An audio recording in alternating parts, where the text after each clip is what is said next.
Halo semua. Kita sering mendengar klaim bahwa Al-Quran tidak pernah berubah sejak zaman Muhammad. Tetapi benarkah demikian? Pada video ini, kita akan membandingkan sejarah terbentuknya Al-Quran berdasarkan tradisi Islam, dengan bukti-bukti sejarah yang ada. Oke, kita mulai aja ya.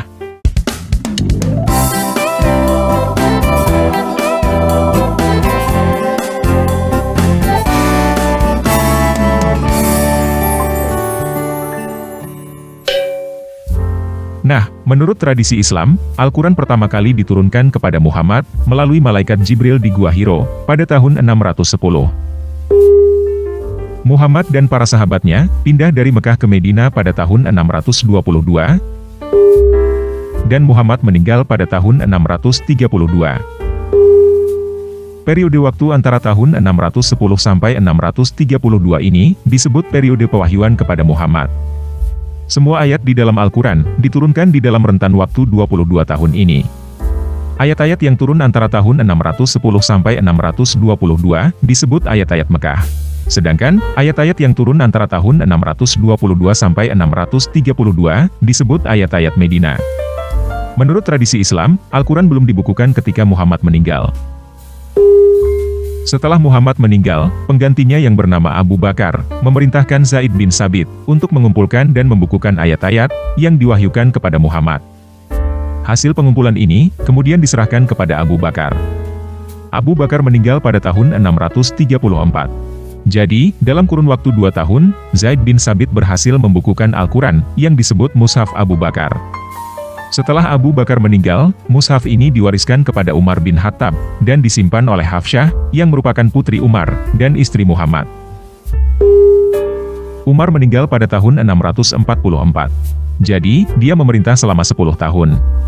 Setelah Umar meninggal, kepemimpinan dilanjutkan oleh Utsman bin Affan.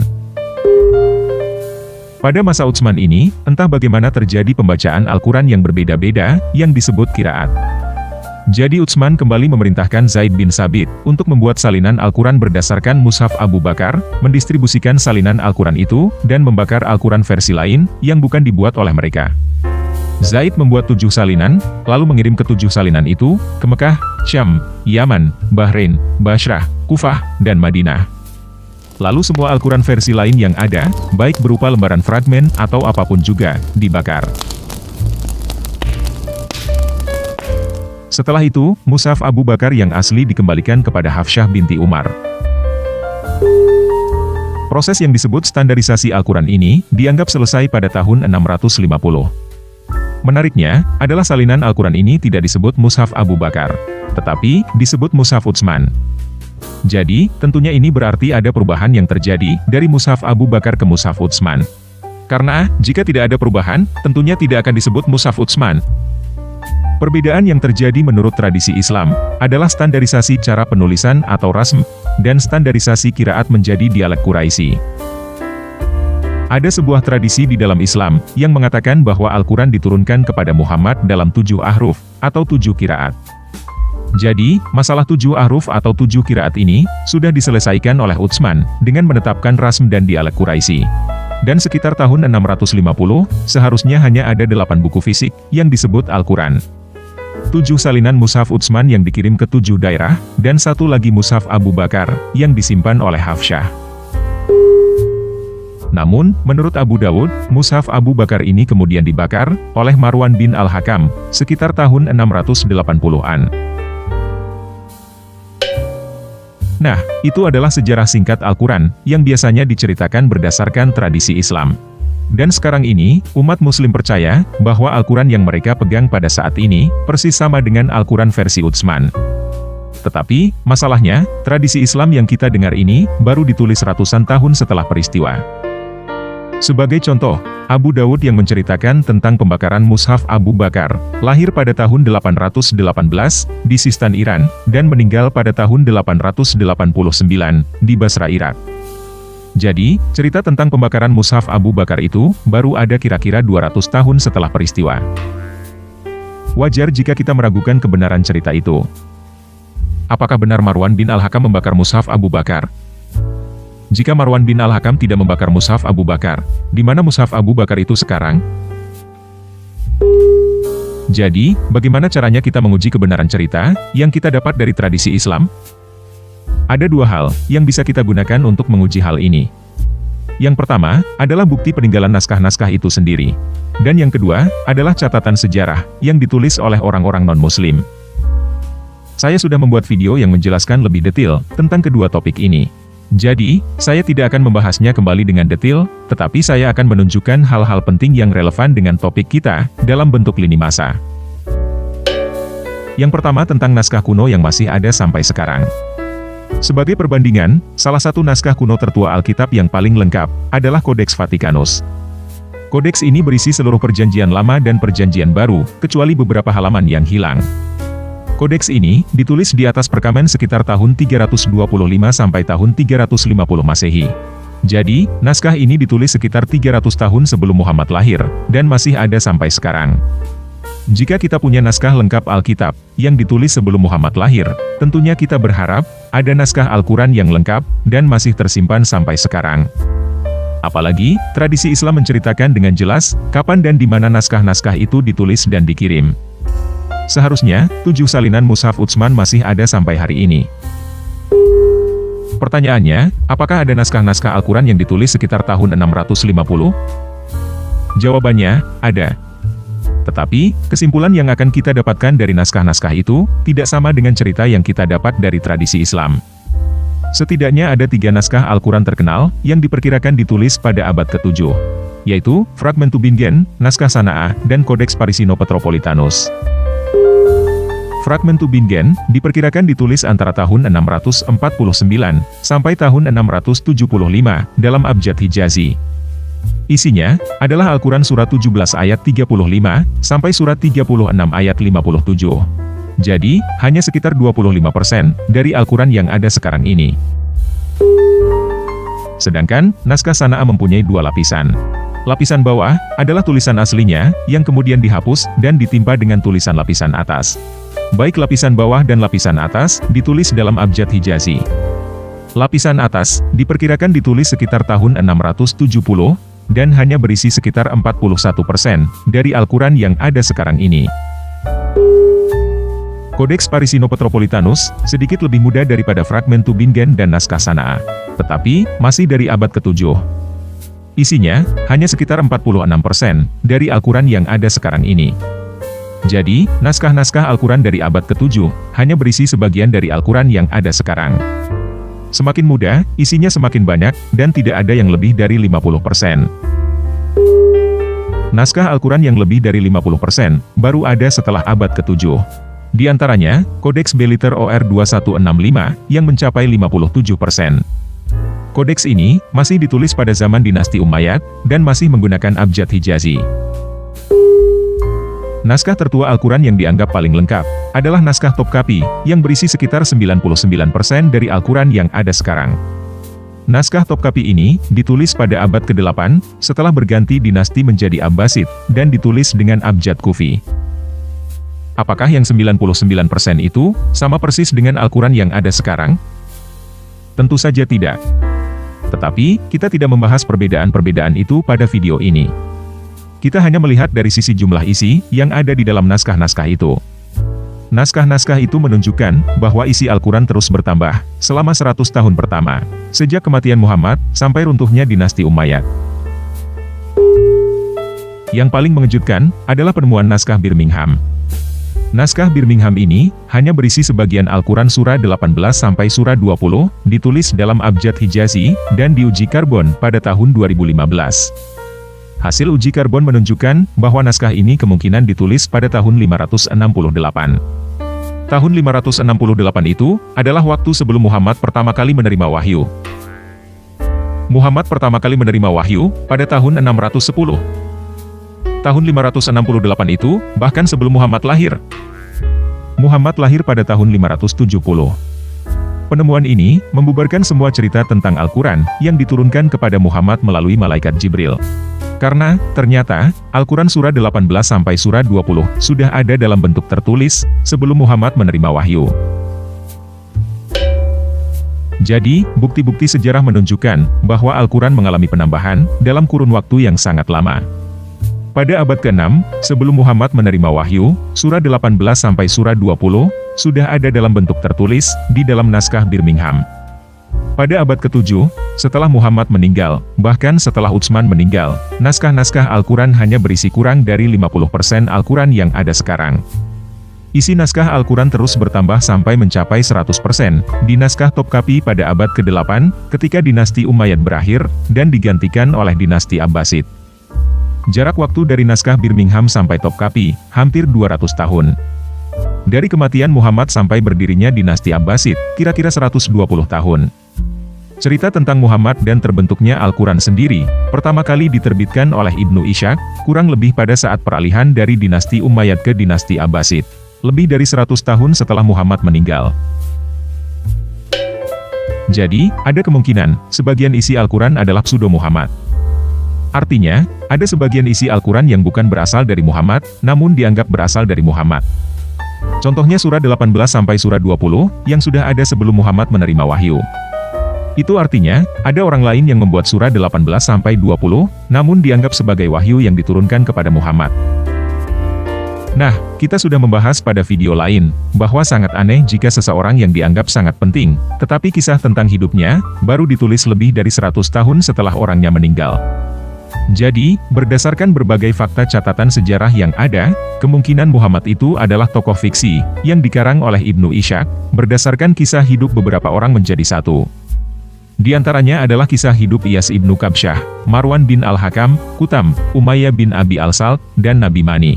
Kita akan kongsikan nama Nabi yaitu Kusam. Siapa? Kusam. Siapa? Kusam. Pada video ini, kita tidak akan membahas tentang Muhammad lagi. Tetapi, kita akan membahas catatan sejarah di luar tradisi Islam, mengenai keberadaan Al-Quran. Apakah ada catatan sejarah tentang keberadaan Al-Quran, di luar umat muslim? Jawabannya, bisa dikatakan, ada. Beberapa sejarawan mencatat, bahwa sekitar tahun 717, sampai 720, Khalifah Umar II bin Abdul Aziz, mengirim surat mengenai agama kepada Kaisar Romawi Timur, Leo III. Salah satu dari catatan itu, adalah The Chronicle of Theophanes, yang mencatat, pada tahun 717, pada tahun yang sama gempa bumi yang dahsyat melanda Suriah, Umar melarang anggur di kota-kota, dan memaksa orang Kristen menjadi Magarizin. Mereka yang menjadi Magaritai, dia membebaskan mereka. Sedangkan, mereka yang menolak, dia membunuh mereka. Dia menyebabkan banyak martir. Dia juga memutuskan, bahwa kesaksian seorang Kristen terhadap Saraken, tidak akan diterima. Dan dia menyusun sebuah surat tentang doktrin, yang ditujukan kepada Kaisar Leo, untuk membujuknya Magarisai. Nah, beberapa kata yang menarik di situ, adalah kata Magarizin, Magaritai, Magarisai, dan Saraken. Magarizin, Magaritai dan Magarisai, adalah satu kata yang sama, tetapi mengalami perubahan bentuk, karena grammar bahasa Yunani. Kita yang hidup pada zaman sekarang, bisa mengerti bahwa arti kata ini adalah masuk Islam, atau menjadi Muslim. Tetapi, The Chronicle of Theophanes yang dicatat sebelum tahun 818 ini, tidak menggunakan kata Islam, melainkan menggunakan kata Magar. Selain itu, kita juga bisa mengerti, bahwa Muslim pada saat itu disebut sebagai Saraken. Selain The Chronicle of Theophanes, ada beberapa sejarawan lain dari berbagai negara yang Muslim dan bukan Muslim, yang juga mencatat tentang peristiwa ini. Jadi, peristiwa ini kemungkinan besar adalah peristiwa sejarah, yang sungguh terjadi. Dari beberapa catatan sejarah yang ada, ternyata Leo III membalas surat dari Umar II. Dan ini, adalah salah satu perdebatan teologi Islam Kristen pertama, yang terjadi dan tercatat dalam sejarah. Di dalam salah satu catatan yang disimpan oleh Armenia, tentang surat balasan Leo, berisi jawaban Leo atas pertanyaan dan tuduhan, yang dilontarkan oleh Al-Quran terhadap Kristen. Pertanyaan dan tuduhan yang dijawab oleh Leo, persis seperti pertanyaan dan tuduhan yang dilontarkan oleh Muslim pada zaman ini, berdasarkan apa yang tertulis di dalam Al-Quran. Tentang keilahian Yesus, tentang Kristen menyembah 3 dewa, dan lain sebagainya. Jadi, ini menunjukkan, bahwa pada tahun 717, Al-Quran sudah ada. Dan Leo tahu, tentang apa yang tertulis di dalamnya. Nah, ada beberapa kalimat menarik di dalam surat balasan Leo. Kalimat menarik pertama, adalah seperti ini. Umar, Abu Turab, dan Salman orang Persia lah yang menulis pourkan Anda itu, meskipun informasi yang beredar di antara Anda, adalah diturunkan oleh dewa dari surga. Jadi, Leo sedang membahas tentang sesuatu yang diklaim diturunkan oleh Allah. Kita tahu bahwa Leo pasti membahas tentang Quran. Tetapi, dia tidak menyebutnya Quran. Dia menyebutnya Furqan. Kata Furqan ini, kemungkinan besar adalah kata Furqan, judul dari surah ke-25 yang ada di Al-Quran sekarang ini. Jadi, pada tahun 717, judul buku itu bukan Quran, tetapi Furqan. Kamu mau berkata bahwa Furqan dan Quran itu sama? Itu terserah kamu. Tetapi, catatan ini menunjukkan bahwa pada tahun 717, orang tidak tahu buku yang berjudul Quran. Yang orang tahu, adalah buku yang diklaim oleh Saraken, sebagai wahyu yang turun gedebuk dari langit, berjudul Furqan. Selain itu, Leo berkata bahwa yang menulis Furqan itu, adalah Umar, Abu Turab, dan Salman orang Persia. Umar yang dimaksud di sini, tentunya adalah Umar bin Khattab. Dan Abu Turab yang dimaksud, adalah Ali bin Abi Thalib. Ini berbeda sekali dengan informasi yang kita dengar dari tradisi Islam. Kita tidak pernah mendengar bahwa Umar dan Ali punya kontribusi dalam proses Al-Quran. Yang kita dengar, malah Umar dan Ali hubungannya tidak harmonis, sehingga terbentuk Sunni dan Syiah. Jadi, Leo mengatakan sesuatu yang sangat aneh. Kemungkinannya cuma ada dua. Mungkin Leo tidak tahu apa yang kita tahu, atau mungkin Leo tahu apa yang kita tidak tahu. Nah, pada bagian lain surat balasan Leo dikatakan, adapun mengenai buku Anda, yang telah Anda berikan kepada kami sebagai contoh kepalsuan, dan kita sama-sama tahu mengenai seseorang yang bernama Hajjaj, disebut oleh Anda sebagai gubernur Persia, yang menyuruh orang untuk mengumpulkan buku-buku lama Anda, kemudian dia ganti dengan sesuatu yang ditulis oleh dia sendiri menurut seleranya, dan dia sebarkan ke seluruh tempat di negaramu, karena jauh lebih mudah untuk melakukan hal seperti ini, pada masyarakat yang berbicara dalam satu bahasa. Namun, dari kehancuran ini, ada beberapa karya Abu Turab yang lolos, karena Hajjaj tidak bisa membuatnya hilang seluruhnya. Jadi Leo mengetahui, bahwa orang yang menulis Furqan versi lama, adalah Abu Turab alias Ali bin Abi Thalib. Dan orang yang memusnahkan buku-buku lama, lalu menggantinya dengan versinya sendiri adalah Hajjaj bin Yusuf, seorang gubernur, di dalam kerajaan Abdul Malik bin Marwan. Ada beberapa catatan, salah satunya dari Abdul Al-Masih Al-Kindi, yang kemungkinan ditulis pada masa Khalifah Al-Ma'mun abad ke-9, yang menyatakan, bahwa Hajjaj mengirim 6 salinan Al-Quran, ke Mesir, Suriah, Mekah, Medina, Kufah, dan Basra. Jadi, apa yang diketahui oleh Leo, sama sekali berbeda dengan tradisi Islam yang biasa kita dengar. Menurut tradisi Islam, yang mengumpulkan Al-Quran adalah Abu Bakar, dan yang menstandarisasi adalah Utsman. Tetapi, menurut Leo, yang menulis Al-Quran adalah Ali, bersama Umar dan Salman, dan yang menstandarisasi adalah Hajjaj. Tradisi Islam tidak mengatakan apa-apa tentang Ali dan Umar, dalam proses pembentukan Quran. Sedangkan, Leo tidak mengatakan apa-apa tentang Abu Bakar dan Utsman, dalam proses pembentukan Furqan. Yang menarik adalah, ada satu kelompok Muslim yang mendukung pendapat Leo. Mereka adalah kelompok Syiah. Menurut tradisi Syiah, yang mengumpulkan Al-Quran bukan Abu Bakar, tetapi Ali bin Abu Thalib. Nah, menurut sumber Islam juga, menurut kitab Al-Masahif karangan Ibnu Abu Dawud, Hajjaj mengubah 11 kata dari Mushaf Utsman. 11 kata yang diubah itu apa aja? Silakan teman-teman lihat sendiri di layar, dan catat jika teman-teman mau. Karena, saya tidak akan membacakannya. Saya juga tidak memeriksa, apakah apa yang disampaikan oleh Ibnu Abu Dawud ini benar atau tidak. Karena ini butuh riset yang mendalam. Saya hanya menyampaikan, bahwa ada catatan dari sumber Islam, mengenai editan Hajjaj terhadap Al-Quran. Jika ada teman-teman yang mengambil jurusan sejarah Islam, silakan ambil topik ini sebagai skripsi. Catat ayat-ayat yang tertera di layar, kemudian bandingkan apa yang tertulis di naskah Topkapi, dengan apa yang tertulis di naskah-naskah sebelumnya, yang masih menggunakan abjad Hijazi, dan tentunya bandingkan dengan apa yang tertulis di Al-Quran zaman sekarang. Kalau ada yang sudah melakukannya, dan mau penelitiannya dibahas, silakan hubungi saya. Nah, jadi menurut saya, orang yang mendirikan agama Islam, sebenarnya adalah Abdul Malik bin Marwan. Dia adalah orang yang mendirikan kubah batu di Yerusalem, dan memperkenalkan 2 kalimat syahadat. Dia adalah orang pertama, yang membuat koin tanpa gambar, dengan tulisan Arab semua. Dia juga adalah orang, yang membuat bahasa Arab menjadi bahasa negara. Buku yang dia gunakan sebagai alat untuk membahasa Arabkan rakyat, adalah Al-Quran. Pada saat itu, Al-Quran hanya berisi sekitar 40% dari Al-Quran yang ada sekarang, dan masih belum disebut Al-Quran. Orang yang mengeksekusi ini semua, adalah Hajjaj bin Yusuf. Hajjaj bin Yusuf adalah orang yang menghancurkan Ka'bah asli yang ada di Petra. Dia adalah orang yang sebenarnya menstandarkan Al-Quran dan menyebarkan Al-Quran versi dia ke 6 tempat. Dia juga adalah orang yang mulai menambahkan vokalisasi pada Al-Quran. Tetapi, apa yang dilakukan oleh Hajjaj ini ditarik mundur sehingga seolah-olah dilakukan oleh Utsman. Kenapa ditarik mundur sehingga seolah-olah dilakukan oleh Utsman?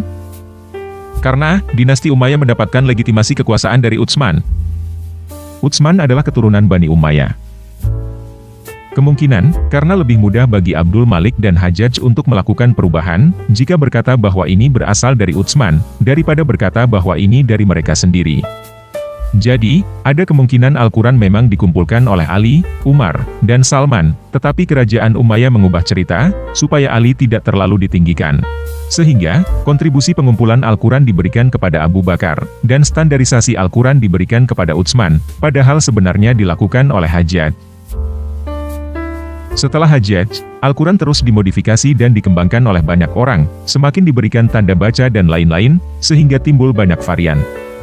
Sampai kira-kira 300 tahun setelah Muhammad meninggal, seseorang yang bernama Ibnu Mujahid, memilih 7 varian Al-Quran yang paling laku di masyarakat, dan menyebutnya 7 qiraat, di dalam buku karangannya yang berjudul Kitab Al-Sabah fi Qiraat. Ketujuh qiraat itu, adalah Al-Quran karangan Nafi, Al-Quran karangan Ibnu Katsir, Al-Quran karangan Ibnu Amir, Al-Quran karangan Abu Amir, Al-Quran karangan Al-Kisai, Al-Quran karangan Hamzah Az-Zayyat, dan Al-Quran karangan Asim bin Abi Al-Najud. Perubahan pada Al-Quran tidak berhenti sampai pada 7 versi Al-Quran karangan para imam itu. Tetapi, terus berubah sampai pada hari ini, kita di Indonesia menggunakan Al-Quran versi Hafs, sedangkan di bagian dunia lain, seperti di Maroko, menggunakan Al-Quran versi Warsh, dan di belahan dunia lain lagi, ada yang menggunakan Al-Quran versi Kalun, dan versi-versi lainnya. Seorang murtadin yang bernama Hatun Tas, mengumpulkan ada sekitar 30 versi Al-Quran berbahasa Arab, yang beredar di dunia saat ini. Jika kita perhatikan, nama Hafs, Warsh, Kalun, dan lainnya, bahkan tidak masuk dalam daftar nama 7 qiraat yang ditetapkan Ibnu Mujahid. Al-Quran versi Hafs yang beredar di Indonesia saat ini, baru diresmikan di Kairo, pada tahun 1924. Jadi, naskah Al-Quran sudah ada sebelum Muhammad menerima wahyu, mengalami penambahan isi sampai runtuhnya dinasti Umayyad, dan terus mengalami penambahan dan perubahan tanda baca, sejak zaman dinasti Abbasid sampai sekarang. Al-Quran bukan wahyu yang turun gedebuk dari langit, tetapi buatan tangan-tangan manusia. Oke, sekian video kali ini. Yesus Kristus penguasa saya, mengasihi kamu.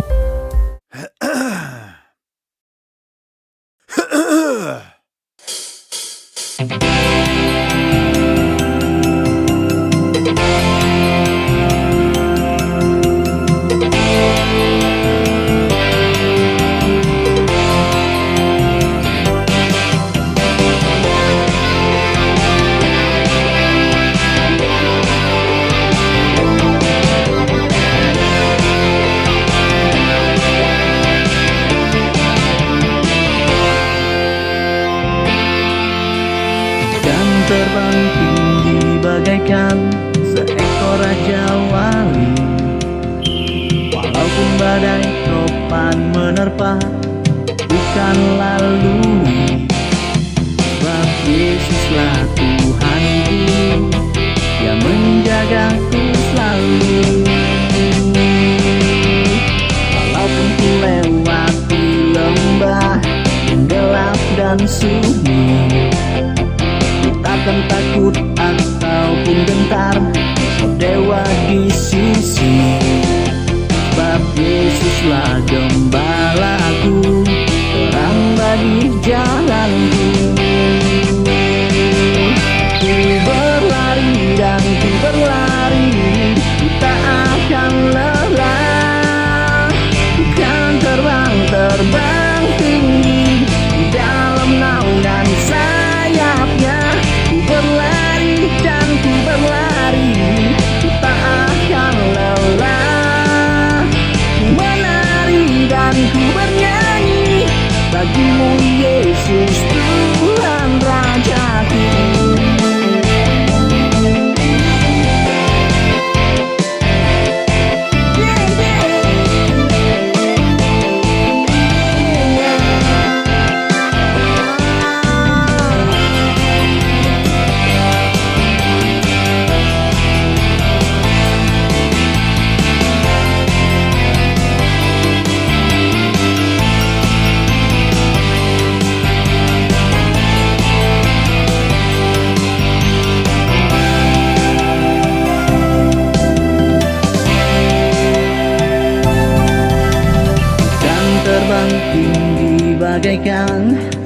kau Raja Wali.